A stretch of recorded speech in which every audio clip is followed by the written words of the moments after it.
Everybody कैसे हो आप? आई होप सब कुछ बढ़िया चल रहा होगा। ये फ्लेम एम्पर का एपिसोड नंबर 203 और इसमें एंसेस्टर शाओजोन रिवाइव होने वाले हैं। चलो फटाफट से जान लेते हैं पिछले एपिसोड में क्या हुआ था। बेसिकली पिछला पूरा एपिसोड जियान की कल्टिवेशन की ओर फोकस करता है, जिसमें प्रैक्टिस कर रहा होता है उस मिड लेवल होली रैंक की स्किल को जो उसे फेरी मूनलाइट के र्यून से मिली थी। हमें पिछले पार्ट में फेरी मूनलाइट भी दिखाई दी थी। वही जियान को इस टेक्निक का मेथड सिखाती है। जियान की ट्रेनिंग चलती रहती है करीब 3 महीनों तक। इस समय के दौरान ज्वान सेंडियन में कोई बहुत बड़ा बदलाव नहीं हुआ था। बस वाली रॉयल फैमिली ने ज्वालिंग किंग के फादर और पिछले किंग ज़ुआनशिन की मौत की खबर बताई थी, मतलब अनाउंसमेंट करी थी, क्योंकि सैक्ट कंपटीशन को भी ज्यादा समय नहीं बचा हुआ था। जियानस 2 स्किल की एक फिस्ट स्किल और एक फिंगर टेक्निक को मास्टर करने के बाद सीधा एंसेस्टर शाओजोन को रिवाइव करने की तैयारियों में लग जाता है। वो रिफाइन करता है उस मेडिसिन पिल को जो एंसेस्टर को रिवाइव करने में यूज होनी थी। पूरी प्रोसेस को जानने के लिए आप देख सकते हो पिछले पार्ट को। में जाके उसने उस मिंग से के डिसाइपल की बॉडी को भी रिफाइन किया था जिसे एंसेस्टर शाओजोन पोजेस करने वाले थे।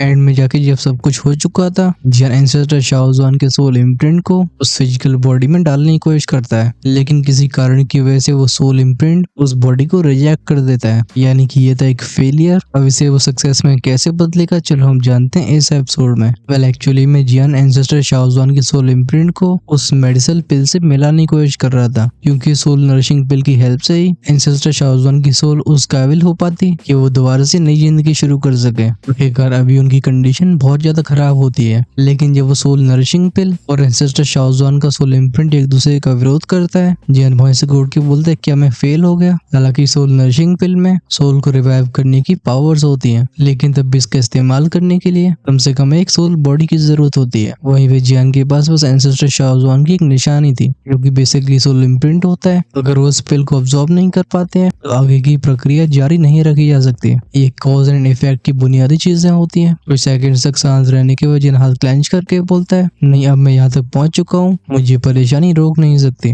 बिना हेजिटेशन के अपनी आईब्रोज के बीच में टैप करता है, रिलीज होती है प्योर सोल पावर। ये एंसेस्टर शाओजोन के उस इम्प्रिंट में जाती है। जियान बेसिकली अपनी सोल पावर का इस्तेमाल करके वो सोल इम्प्रिंट में ताकत झोंकना चाहता था। उसकी सोल पावर ने सोल इम्प्रिंट को जकड़ लिया होता है, लेकिन कई मिनट्स के बाद भी वो सोल इम्प्रिंट में कोई बदलाव नहीं आता। ये देख के जियान दांती मीस के बोलता है डैम इट। अपने परसेप्शन का इस्तेमाल करके जियान पता लगा पा रहा था कि ये सोल इम्प्रिंट किसी बेजान चीज की तरह बर्ताव कर रहा है। इसमें लाइफ बिल्कुल मौजूद नहीं होती, लेकिन ये चीज सेंस नहीं बनाती है, क्योंकि एंसेस्टर शाओजोन के सोल इम्प्रिंट ने जस्ट अभी उस पेल को रिजेक्ट किया है। अगर वो सोल इम्प्रिंट सच में बेजान होता तो वो किसी भी तरीके की हरकत नहीं दिखा पाता। ये सोच के जियान की आंखों में डिटर्मिनेशन फ्लैश होती है। वो गहरी सांस लेके बोलता है क्लैन मार्क। हम उसके आईब्रोज के बीच में एक चमकते हुए निशान को अपीयर होते हुए देखते हैं। जैसे इंट्रिकेट क्लैन मार्क अपीयर हुआ था, इस चेम्बर में भरती एक टेरिफाइंग एंशिएंट पावर। जियान अपनी क्लैन मार्क की पावर को फोकस करता है उस सोल इम्प्रिंट के ऊपर। वो कहता है क्लैन मार्क मुझे अब तुम्हारी मदद चाहिए। की कोऑर्डिनेट में एंसेस्टर शाओजोन ने अपनी शाओ क्लैन की आखिरी ब्लड लाइन को जियान के हवाले कर दिया था।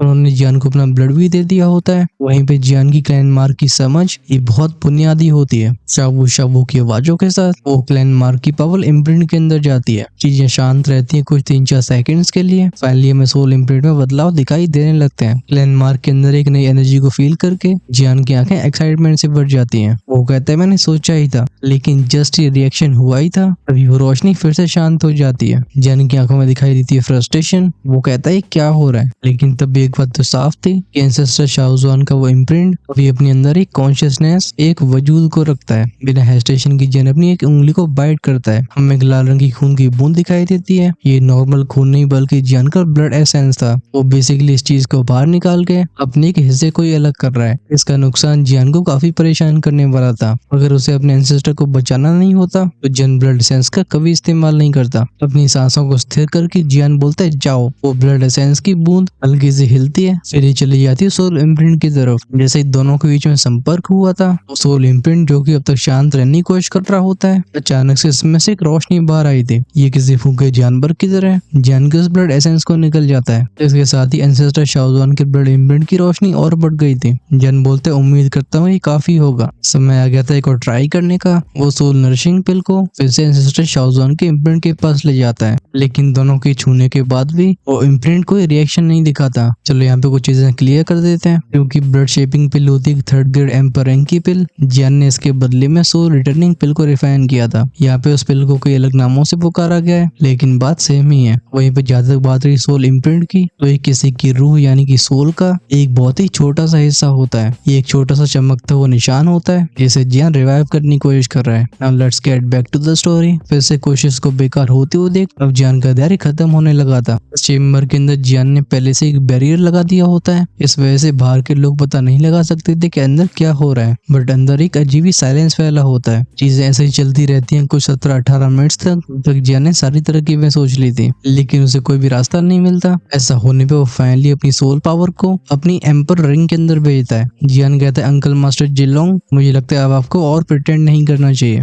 मुझे पता है कि आप जाग चुके हो। उसके कहने के बाद भी आगे के कुछ समय तक कोई रिस्पॉन्स नहीं आया था। ये देख के जियान की आईब्राउ स्ट्रेच हो ही रही होती है, तभी उसे वो जानी पहचानी एंशिएंट आवाज सुनाई देती है। आवाज कहती ही बच्चे तुमने काफी अच्छा किया। उसकी अंगूठी से सुनहरी रोशनी बाहर आई थी, वो एक फिगर में मेटरलाइज हो जाती है। गोल्डन किंग जियान के हर एक एक्शन को देख रहे थे। वो जानते थे कि इस लड़के ने अपने एंसेस्टर को रिवाइव करने के लिए कितने एफर्ट्स लगाए हैं। ये लोगों के फिगर को देख के जियान का चेहरा खुशी से भर जाता है। वो कहता है मैं जानता ही था। जब कुछ गहरी सांसें लेने के बाद उसकी एक्साइटमेंट शांत होती है, वो फोकस करता है जिलों के और के ऊपर। जाने से जियान के रोंगटे खड़े हो गए थे। अगर उसे पता नहीं होता कि उसके अंकल मास्टर जिलोंग है, तो शायद वो अब तक भागना शुरू कर चुका होता, क्योंकि जो ऑरा उसे जिलोंग से फील हो रहा होता है, ये उसे ऐसा सप्रेशन दे रहा होता है जिसे उसने किसी से फील नहीं किया। इस लड़के को वहीं पे जमते हुए देख गोल्डन डैकिंग स्माइल करके बोलते हैं हाँ लड़के, तेरी नजरें सच में काफी पैनी है। तो ये कैसे मालूम पड़ा कि मैं जाग चुका हूँ? जियान अपने सिर को हिला के रिकवर होता है। वो कहता है मुझे आपके ऊपर शक तो ब्राइट मून रियून्स में जाने से पहले ही हो गया था, लेकिन क्योंकि मेरे पास कोई कंफर्म करने का तरीका नहीं था, लेकिन जब वो कैंगलोंग ड्यू मेरी स्टोर रिंग में अपीयर हुई, मैं समझ गया कि आपकी करामात है। इतना कहते कहते उसकी आवाज सीरियस हो जाती है। वो पूछता है अंकल मास्टर शी, आपकी रिकवरी कैसी है? गोल्डन डैकिंग नॉड करके बोलते हैं मैं अपनी स्ट्रेंथ के एक तिहाई हिस्से को रिकवर कर चुका हूँ। हालांकि वो सोर्स ऑफ लाइफ जैसे जियान ने गोल्डन डैकिंग को दिया था वो काफी ज्यादा प्रीशियस होता है, तब भी जिलोंग जैसे एक्सपर्ट को पूरी तरह से रिकवर करवा पाना ये उसके भी बस की बात नहीं होती। जियान कहता है 1/3, इससे पहले वो कोई डिसअपॉइंटमेंट फील कर पाता। गोल्डन डैकिंग रॉब से भरी आवाज में कहते हैं लड़के, तो ये मेरी स्ट्रेंथ को अंडर एस्टिमेट नहीं करना चाहिए। भले मैंने अभी अपनी 1/3 स्ट्रेंथ को रिकवर किया हो, तभी सो कॉल्ड ज़्वार्लिंग किंग मैं उसे एक फूंक से उड़ा सकता हूँ। जियान शॉक्ड आवाज में कहता है क्या आप सच में उसे एक फूंक से खत्म कर सकते हो? जब वो इस बारे में थोड़ा ध्यान से सोचता है, जियान को नहीं लगता कि गोल्डन डैकिंग कुछ बड़ा चढ़ा के बोल रहे हैं। इस पूरे दोदी कॉन्टिनेंट के पीक एक्सपर्ट होने की वजह से उनके पास ये कहने की क्वालिफिकेशन है। लेकिन ज़्वार्लिंग एक 2 इमोर्टल लेवल की स्ट्रेंथ को पोजेस करता हो, लेकिन पहले वाले जिलों के सामने वो किसी चींटी की तरह था। जियान बोलता है अंकल मास्टर शी, मैंने आपके लिए इमोर्टल बोधी ट्री को हासिल कर लिया है और साथ में मेरे पास एक दूशान की कॉर्स भी है। हम बहुत जल्द आपकी रिजरेक्शन की तैयारी कर सकते हैं। जब बात होती है रिजरेक्शन की, जियान को अपने मास्टर यालो की याद आती है। वो सोचता है अभी उसके मास्टर क्या कर रहे होंगे, क्या वो दोदी क्लास में ब्रेकथ्रू करने की कोशिश कर रहे हैं? ये लड़का जिलों के लिए खुली किताब सा था। उसके एक्सप्रेशन को देख के गोल्डन डैकिंग भी थोड़ा सा इमोशनल फील करते हैं। वो साय करके बोलते हैं ठीक है, लेकिन उससे पहले चलो तुम्हारे एंसेस्टर को रिवाइव किया जाए। जियान भी नोट करता है। हालांकि गोल्डन डैकिंग के पास पहले एक प्लान था, वो तब भी हर एक डिटेल को जानना चाहते थे। वो पूछते मैंने तुम्हारे एंसेस्टर की सिचुएशन देखी है, क्या तुम मुझे उनकी कंडीशन के बारे में और बता सकते हो? जियान बताता है अंकल जी, मेरे एंसेस्टर का नाम है शाओजुआन और वो दुकी कॉन्टिनेंट में शाओक्लन के एंसेस्टर थे। कहा जाता है इनका टैलेंट बहुत शानदार था। दुकी कॉन्टिनेंट जहाँ पे ओरिजिनची बिल्कुल मौजूद नहीं थी, वहाँ 9 स्टार दोशेंग के पीक तक पहुँचना ये हद से भी ज्यादा मुश्किल था। लेकिन मेरे एंसेस्टर ने सिर्फ अपने एफर्ट से खुद को हाफ स्टेप दोदी तक पहुंचा लिया था। लेकिन क्योंकि हमारी दोदी ब्लड लाइन कमजोर होती जा रही थी और हमारे पास कोई ओरियन ची का सोर्स नहीं था, वो एक जेन्युइन 2 एम्पर नहीं बन पाए। एक समय पर जब हमारा सब कुछ दाव पे लगा हुआ था, हमारे क्लैन के सारे एक्सपर्ट्स एंसेस्टर शाओजुआन को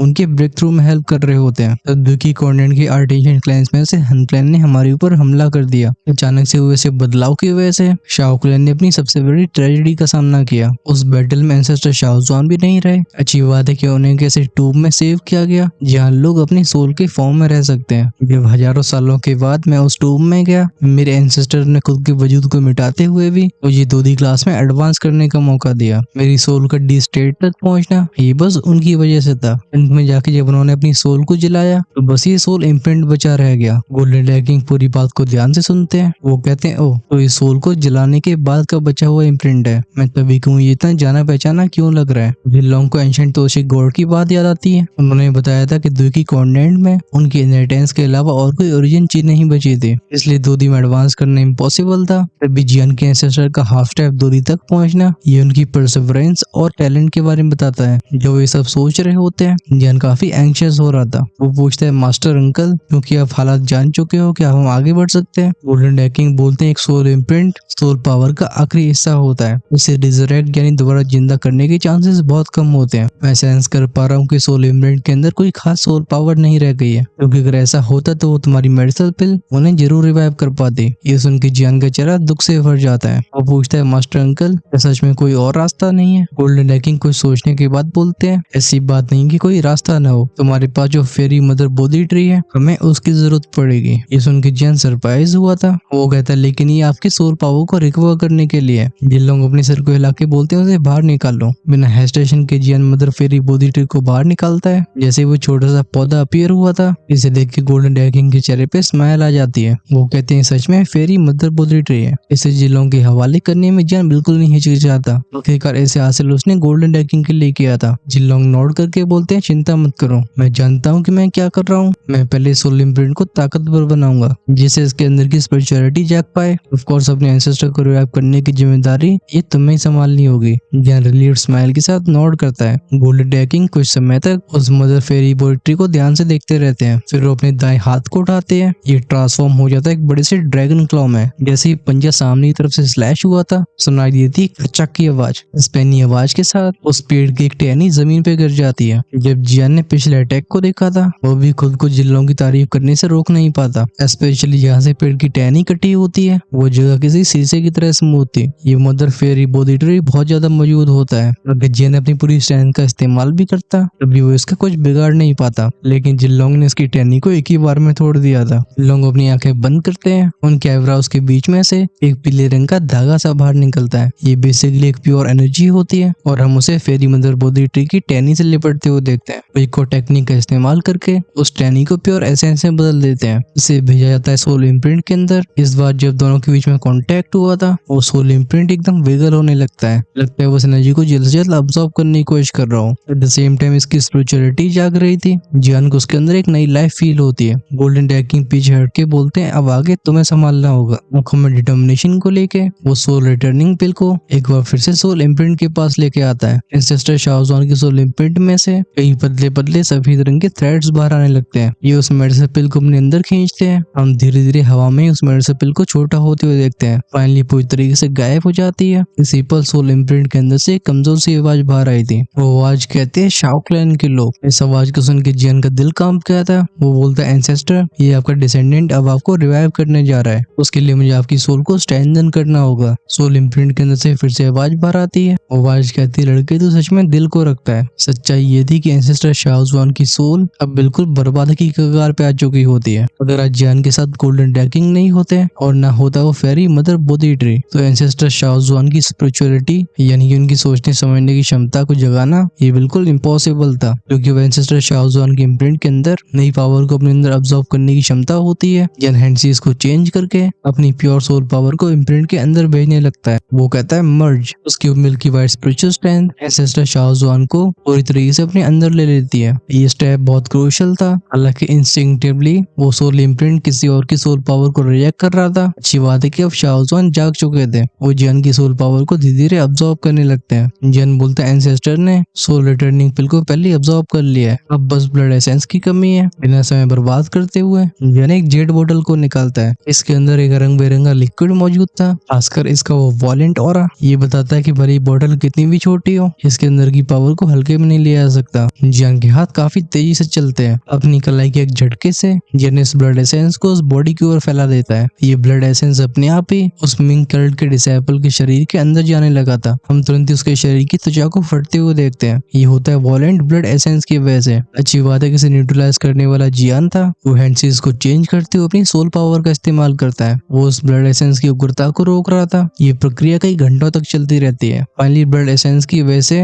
वो शरीर जो कि बस ढांचा ही ढांचा रह गया था, जिसमें वो सफेद रंग की हड्डियां भी दिखाई देने लगी थी, हम उसमें एक बदलाव देखते हैं। अब उस ब्लड एसेंस ने अपने असली काम को शुरू कर दिया होता है। उस बॉडी पे फ्लैश बहुत जल्दी रीजनरेट होता है और ऐसा लगता है नई मांसपेशियां, नया खून, इनमें एक अलग ही स्ट्रेंथ भर चुकी है। ये स्टेप बहुत जरूरी था। इससे बस शरीर की क्षमताएं नहीं बढ़ती हैं, बल्कि जियान पहले एंसेस्टर शाओज़ुआन के सोल इम्प्रिंट के एक छोटे से हिस्से को उस शरीर के अंदर भेज चुका था। जैसे जो नई मांसपेशियां, नई त्वचा आ रही होती है, वो एंसेस्टर शाओज़ुआन जैसी दिखती थी, न कि मिंग सेक्ट के उस डिसाइपल जैसे। ये ट्रांसफॉर्मेशन चलती रहती है अगले घंटे तक। जब ये समय खत्म हुआ था, हमारे सामने आया था एक नया शरीर। इसकी त्वचा बिल्कुल सॉफ्ट होती है, ऐसा लगता है बस ये व्यक्ति सो रहा हो। जियान, जो कि अब तक अपनी आंखें बंद करके अपनी सोल पावर को कंट्रोल कर रहा था, वो अचानक से आंखें खोलता है। जियान कहते हैं, एंसेस्टर बॉडी में एंटर करो। उसकी बात को सुन के एंसेस्टर शाओज़ुआन का इम्प्रिंट बिना हेजिटेशन के उस फिजिकल बॉडी के माथे के बीचा बीच में समा जाता है। वो मिस्टीरियस एनर्जी उसकी सारी मांसपेशियां, सारी हड्डियों में फैलती है। हम देखते हैं जियान को, उसकी आंखों की आग को देख के ऐसा लगता है उसने एक नया डिसीजन ले लिया हो। वो अपने हाथ को लगाते अपने माथे पे, तुरंत ही उसके माथे से 5 बूंदों को बाहर आते हुए देखते हैं। तुरंत ही जियान के चेहरे से रंग उठ जाते हैं, ऐसा लगता है उसकी किसी ने जान खींच ली हो। बात ऐसी थी कि भले एंसेस्टर शाओज़ुआन उस बॉडी में एंटर कर चुके हो और वो बॉडी काफी ज्यादा पावरफुल हो, लेकिन इसमें मौजूद खून बस 5 एलिमेंट 20 का था।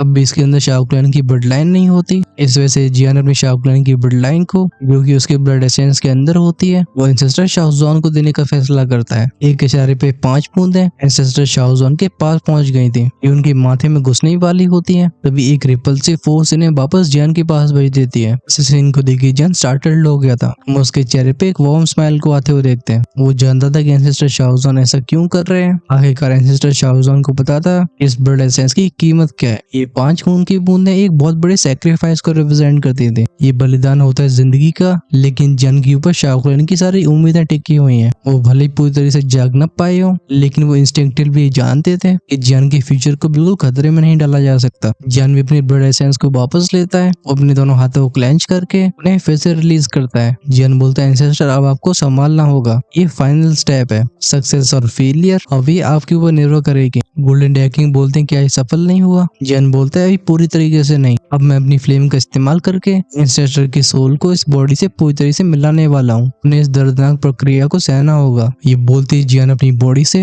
अपनी फ्लेम पावर को पूरी तरह से इरप्ट करता है। घूम की साउंड के साथ एक पावरफुल रिपल फैलती है। ये थी फ्लेम वेव, उनमें से इकट्ठा होते हुए देखते हैं जियान के सामने। ये किसी ड्रैगन की तरह एंसेस्टर शाओज़ुआन की बॉडी से लिपट जाती है। असली रिफाइनमेंट शुरू हो गई थी। देखते देखते इस रिफाइनमेंट में एक दिन का समय निकल गया था। इस प्रक्रिया के दौरान जियान ने अपना फोकस बिल्कुल नहीं खोया होता, ना उसने अपनी आंखें बंद करी थी। बिल्कुल छोटी सी गलती को ही बर्दाश्त नहीं कर सकता था। धीरे धीरे मामला सेटल होता है। अब उन फ्लेम्स के बीच में मौजूद वो फिजिकल बॉडी एक जाने पहचाने और एक को रेडिएट करने लगी थी। चीजें कुछ इस तरीके से और आगे बढ़ती हैं। एक पॉइंट ऑफ टाइम की बात है, जब उस चेम्बर में गूंजती वो गहरी जानी पहचानी आवाज। वो आवाज कहती है, कौन सी जगह है? इस मोमेंट में जियान, जो कि पूरी तरह से फोकस मोड में होता है, हम उसकी बॉडी को ट्रेम्बल होते हुए देखते हैं। उसके चेहरे पे आती है एक बड़ी सी स्माइल। वो कहते हैं, तो आखिरकार ये काम कर गया। हम तुरंत ही उसे घुटने पे आते हुए देखते हैं। वो अपने माथे को जमीन से लगाते हुए बोलता है, मैं शाओ क्लैन का अनवर्दी डिसेंडेंट जियान एंसेस्टर आपका स्वागत करता हूँ। वो फिजिकल बॉडी, जो कि ऑफ कोर्स एंसेस्टर शाओज़ुआन थे, अब इन्होंने अपनी आंखें खोल ली थी, लेकिन हाल ही में जागने की वजह से उनकी यादें धुंधली होती हैं। वो जियान की तरफ देख के बोलते हैं, जियान,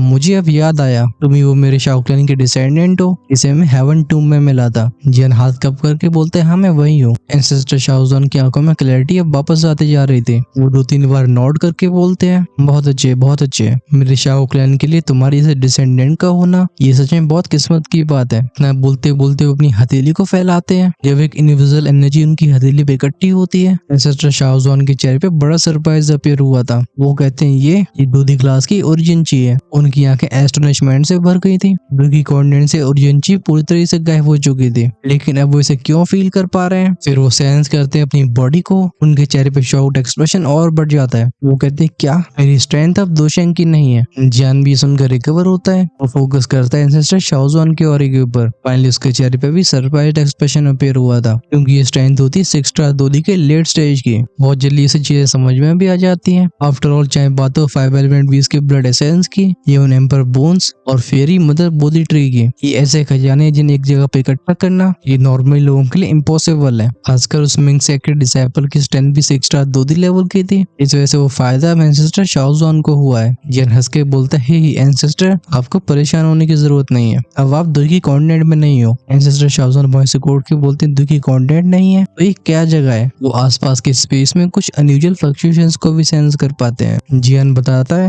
हमारा जन्म जिस दुखी कॉन्टिनेंट में हुआ उसे लोअर प्लेन कहा जाता है और ये जगह है दूधी कॉन्टिनेंट। उन वर्ड्स को सुन के एंसेस्टर शाओजॉन की आंखें एकदम पैनी हो जाती हैं। वो बोलते हैं दूधी कॉन्टिनेंट, क्या ये वही जगह है जहाँ मेरे शाओ क्लैन के सारे एंसेस्टर्स गए थे? जियान नॉड करके बोलता है बिल्कुल सही। वो अभी अंदर से काफी ज्यादा खुश होता है। लगता है एंसेस्टर शाओजॉन को सच में इस जगह के बारे में मालूम था। एंसेस्टर शाओजॉन अपनी सेंसेस को फैलाते हैं लेकिन उन्हें जियान के अलावा और कोई ब्लड लाइन सेंस नहीं होती। वो पूछते हैं लेकिन मैं किसी शाओ क्लैन के मेंबर को क्यों नहीं सेंस कर पा रहा हूँ? इस बात पे जियान थोड़ा हेस्टेट करता है। वो फाइनली बोलता है एंसेस्टर जब से मैं इस दूधी कॉन्टिनेंट में आया हूँ मेरी किसी भी शाओ क्लैन के मेंबर से मुलाकात नहीं हुई। मेरी इकट्ठी करी गई जानकारी के हिसाब से अब इस जमीन पे शाओ क्लैन नहीं रह गया है। लगता है दुखी कॉन्टिनेंट से शाओ क्लैन की ब्लड लाइन का कटना वो भी यहीं से जुड़ा हुआ था। इन बातों को सुनकर एंसेस्टर शाओजॉन गहरी सोच में चले गए थे। वो हम करके बोलते हैं मैं समझ पा रहा हूँ कि तुम क्या सोच रहे हो हमारी दूधी ब्लड लाइन को लेके। उस समय भी मेरे दिमाग में कुछ बातें थी। वो बेसिकली बताते हैं कि किस तरीके से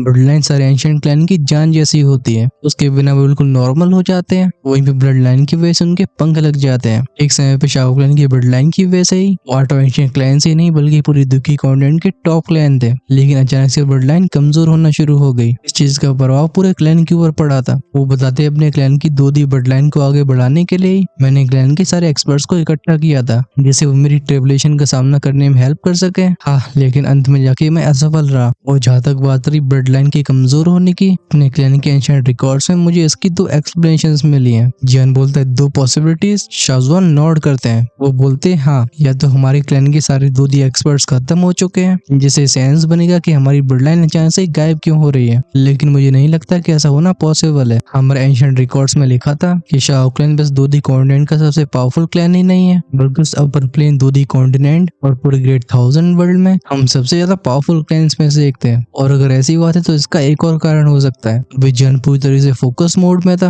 वो पूछते हैं क्या बात? शाओजॉन बोलते हैं एक सील। इस बात के इम्प्लीकेशंस बहुत खतरनाक होते हैं। जियान के एक्सप्रेशन शिफ्ट हुए थे। वो पूछता है सील? शाओजॉन कहते हैं हाँ, एक सील। सच्चाई ये कि हमारी शाओ क्लैन की दूधी ब्लड लाइन अचानक से गायब नहीं हुई बल्कि धीरे धीरे कमजोर हुई है। शुरुआत में तो हमारे क्लैन के मेंबर्स की बस कल्टीवेशन स्पीड कम हुई थी लेकिन बाद में तो उनके कल्टीवेशन लेवल पीछे जाने लगे। इस प्रक्रिया में कई साल लगे होते हैं जिसका मतलब ये है कि हमारे एंसेस्टर्स जो कि दूधी कॉन्टिनेंट में मौजूद थे उन्हें धीरे धीरे सील किया गया। यहाँ सिर्फ उनकी स्ट्रेंथ सील नहीं करी गई बल्कि उनकी ब्लड लाइन को भी सील किया गया। मुझे भी तब यही लग रहा था कि दूसरी एक्सप्लेनेशन सबसे ज्यादा सेंस बनाती है। जब एंसेस्टर शाओजॉन अपनी पुरानी सोच और खोज के बारे में जियान को बता रहे थे उनके कान में जाती गोल्डन ड्रैगन की आवाज। जिनलोंग बोलते हैं हाँ, लगता है तुम्हारे एंसेस्टर सच में काफी परसेप्टिव है। उस लोअर प्लेन में रहने के बाद भी चीजों के बारे में यहाँ तक सोच पाना। इस आवाज को सुनकर जब एंसेस्टर शाओजॉन गोल्डन ड्रैगन की तरफ मुड़े थे उन्हें एक ओवरवेलमिंग सेंसेशन फील होती है। उनकी आंखों में भर जाता है गहरा शौक। वो मन ही मन में कहते हैं ओल्ड मैन, इसके पास ऐसी टेरिफाइंग स्ट्रेंथ है। अपने एंसेस्टर के ऐसे रिएक्शन को नोटिस करके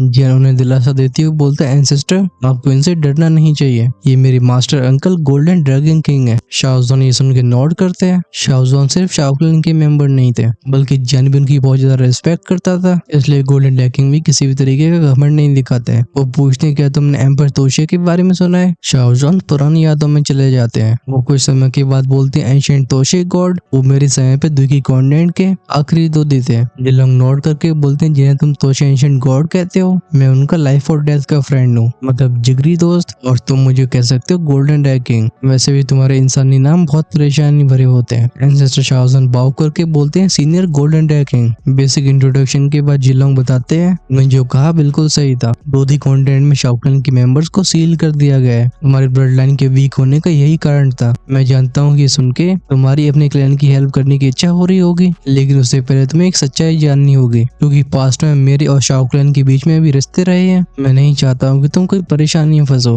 अगर इस पूरे ग्रेट 1000 वर्ल्ड की बात कर रही है तो ऐसे 10 से ज्यादा लोग नहीं है जिनके पास तुम्हारे शाओ क्लैन को सील करने की पावर हो। ये लोग इस दुनिया की पीक पे हैं। इस बात को सुन के जियान और शाओजॉन के चेहरे पे सीरियसनेस दिखाई देती है। जियान आगे बढ़ के बोलता चाहे कुछ भी हो जाए क्लैन का एक मेंबर होने की वजह से मैं इस जिम्मेदारी से पीछे नहीं हट सकता हूँ। इस पे गोल्डन ड्रैगन और शाओजॉन ने नोट किया था। गोल्डन ड्रैगन कहते हैं अभी तुम्हें इसके बारे में ज्यादा चिंता नहीं करनी चाहिए। इस दुनिया में ऐसी कई पावर्स भी है जो तुम्हारे शाओ क्लैन से गहरी दोस्ती रखती है। जब तुम्हारी स्ट्रेंथ एक सर्टेन लेवल तक पहुंच जाएगी तुम उनकी कांटेक्ट में आओगे। जब गोल्डन ड्रैगन अचानक से ऐसी बातों को करने लगते हैं। जियान के दिल में एक अजीब सी फीलिंग आई थी। वो बोलते हैं मास्टर अंकल आप ऐसा क्यों बोल रहे हो? तब तक गोल्डन ड्रैकिंग ने जियान को कुछ नहीं बताया था, लेकिन जैसे उसने अपने एंसेस्टर शाओज़ान को रिवाइव किया वो अचानक से ये सब बोलने लगे। खैर आगे इन तीनों के बीच में बड़ी चर्चा चली थी। ये कन्वर्सेशन चलती रहती है कई घंटों तक। इस समय के दौरान जियान और शाओज़ान के चेहरे के एक्सप्रेशंस लगातार बदलते रहते हैं। एंड में जाके शाओज़ान बोलते हैं इतनी सारी चीजें। चेम्बर में फिर से वो शांति फैल जाती है। कुछ देर के बाद जिनलोंग बोलते हैं लिटिल लियांजी